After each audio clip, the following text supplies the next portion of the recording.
हम कौन ऐसन गलती कर देले बानी कि हमरा दुआर पर तो हलो हागे मुत नहीं बोलो। सबेरे से कोनो काम धंधा नइखे भैया अवतरण आ 2 बज गइल भैया आवत काहे ना आगेला से मुते कोनो दुआरी परे तोरा आई कहत तारी कि तोर तो मुंह बा कि तोर भाई या बाप दुआर पर तोरा मुते आई। है दो नाती बड़ा सा नाती के चोदलो मामा इनको लोग खानी मामा अब उनकरे खानी भाई ये जवार में कोई नइखे मार बोलइल बड़ी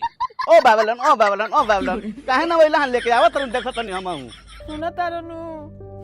का जाने हम कौन करम कोई नहीं होई जइया से आइल बनी तो से घर में जियल हमर काल कइले बानी कौन एंकर धन संपत्ति हलो रख लेले बड़लो आ तारा अगर ये रक्षा बंधन पर आवे के बताव ना होई बनू तो आज के बाद दे झांकी पारे मत आइयो आके एक बुढ़िया के मुंह में कर के पोता के का बुझाव के हो हमर भाई बाप बावे ई मगर मोच के आंसू उहे देखियो तो तब तो देख के नखना तो दौड़ल आवे के चाहि नु बहना ए बहनो प्रणाम माजी। हां खुश रह बाबू खुश रह का भैया आ गइलो। हाँ बहना पहले तो भैया हई नु हमरा के हई काली से हमारी सास बिया नु हमरा के खूब सती है कि कौन करम कइले बानी कि तोर भाई बाप तोरा दुआर पर आई रे तनी पूछबो कि हम कौन करम कइले बानी। ए